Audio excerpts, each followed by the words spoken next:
I'm Alex Sharfin, and this is the Momentum Podcast, made for empire builders, game changers, trailblazers, shot takers, record breakers, world makers, and creators of all kinds. Those among us who can't turn it off and don't know why anyone would want to. We challenge complacency, destroy apathy, and we are obsessed with creating momentum so we can roll over bureaucracy and make our greatest contribution. Sure, we pay attention to their rules, but only so that we can bend them, break them, then rewrite them around our own will. We don't accept our destiny, we define it. We don't understand defeat because you only lose if you stop, and we don't know how. While the rest of the world strives for average and clings desperately to the status quo, we are the minority, the few, who are willing to hallucinate there could be a better future, and instead of just daydreaming of what could be, we endure the vulnerability and exposure it takes to make it real. We are the evolutionary hunters, clearly the most important people in the world, because entrepreneurs are the only source of consistent, positive human evolution, and we always will be. Be gracious about time off. This podcast is for those of you who are building teams, who are creating an enterprise, an empire, a group of people who are getting together to go out and accomplish goals. And when we build teams, we have to realize we instantly become one of the most important people in our team's lives. Whether you want to or not, as the CEO, as the entrepreneur in charge, you become a source of information for people. You become a source of feedback, a source of recognition, a source of one of the most important reflections of where they're creating value and who they are. And one of the things that happens when we begin to manage people is we are confronted, and in some ways, I would say assaulted with all of these new decisions we have to make in managing and leading people. And one of the early things that happens when we are managing and leading people is we have to start answering for ourselves how we're going to handle the typical HR issues and people management issues that come up. And one of the biggest ones for entrepreneurs, and one of the ones that can really mess with us, is when people want time off. I know that sounds simple, right? 2 weeks vacation a year, or we give paid time off. But when people want time off, it can feel completely and totally confronting for entrepreneurs. Now, let's be real. Most entrepreneurs on the DISC profile have some higher D. We're more driven individuals.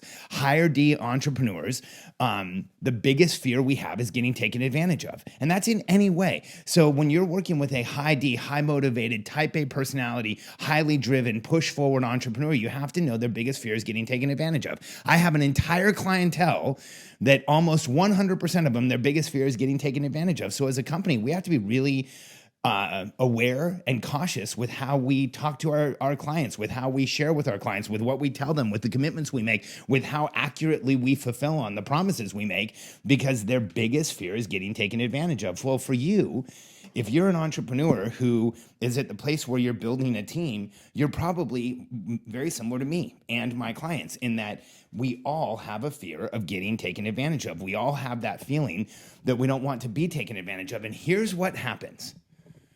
We go through the process of deciding we're going to hire a team. We finally make the commitment that it's not just going to be us. We're going to bring in people. We're going to bring in this team. We make the decision that we're going to start paying people to do what we've been doing. We're going to start having help. We're going to start having people actually do part of what we do well. And here's why it is such a massive challenge.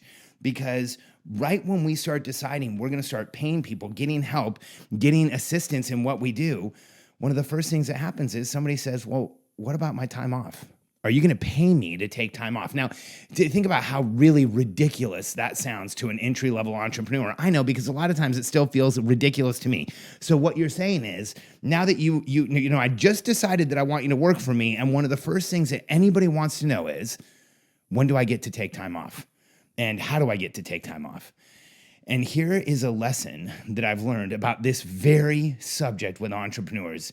And let me just preface this by saying that I think this is one of the people management areas and one of the team growth areas that as entrepreneurs, most of us absolutely 100% catastrophically screw up early in our careers. I'm going to put myself in that category. This was a place where I was a train wreck up until not that long ago. Like, I'm not going to tell you I have had this one figured out forever. It's in the last 10 years that I started realizing how crucial and how important it is to be gracious when people ask you for time off. Let me tell you how I came about this. So first, as entrepreneurs, when somebody says, I want time off, the first thing we feel like is we're getting taken advantage of.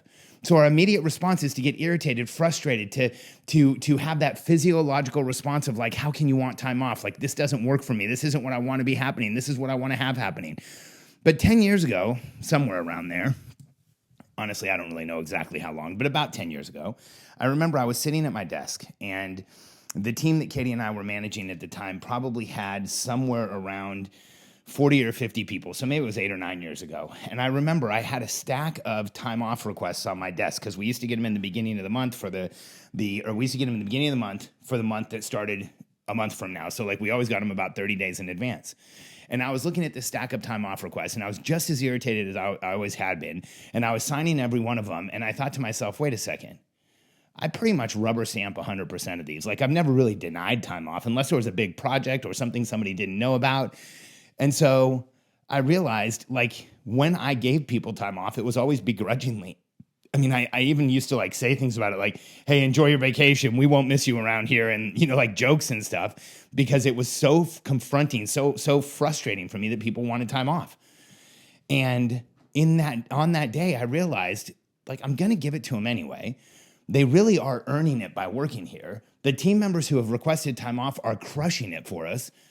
I should be a lot more gracious about this. I should be a lot more selfless about this. Like, when somebody wants to take time off because they've been crushing it for us, when somebody needs a break from work because they've got something for their family or they have something they want to do, when somebody wants to go out and have an experience, like, isn't that part of why my team is working with me? Isn't that part of what I want for them as human beings?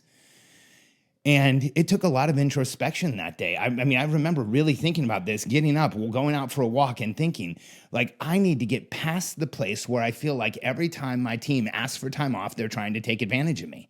I need to rewire this so that when my team asks for time off, I can graciously give it to them with encouragement. And so I remember on that day, I took the time off request, and instead of just handing them back to somebody to go pass them out to the people who gave them, I walked around and I handed it to them. And I remember saying, like, hey, here you go, whoever it was, enjoy your time off. This looks like you're gonna have a lot of fun with your family. And hey, I'm really glad you're taking this time off so you can see your kids play. And I wanted you to know I approved this so you could have, 2 mornings a week where you come in a half hour late, but you get to do, this activity with your kids. And I remember like walking around and doing that. And I just decided from that point forward, I'm just going to be gracious about it. When somebody asks for time off, I'm going to willingly and happily give it to them, because I'm only going to hire true believers that I know it was as hard for them to ask us time off as it was for me to receive the request. Because true believers don't want to take time off. They don't want time away from the business. And so from that point forward, I've been as gracious and as supportive of time off as I possibly can be. And I'll tell you, this is the most counterintuitive feeling when it comes to time off, because you don't want to be gracious. You don't want to say it's okay. You don't want to encourage it. But here's what I can tell you has happened. The more gracious I've been, the more open about it I've been, the more I've encouraged time off with my team, there is a direct correlation to how little time off they take. I'm not kidding. I actually have to tell my team to take breaks. I have to ask them to go on vacation. I have to ask them to take time to themselves. When Isla, who works with us in Australia, asked for some time in the morning so that she could go to swimming with her kids a couple of days a week, she wanted like a half hour to race over to swimming, race back to her office, and get into the office and get her work done. And I said, Isla, don't take a half hour. Take an hour. Take the time that you need with your kids. Like, spend the time in swimming, breathe, make it an event each week, spend that time with them, and then get your work done when you can. And here's what happens in the psychology of a team member every time I do that. I know, because I can watch it. They think to themselves, I'm going to really be responsible about this. I'm going to make sure that I acknowledge this opportunity and do everything I can to live up to taking this time off. And the more gracious I am, the more responsibility I put on the team member, the more I say, absolutely, you can have this time off. I trust you. The more they show up in a way where that's exactly what I should have done. And what I recognize now in retrospect, because hindsight truly is 2020.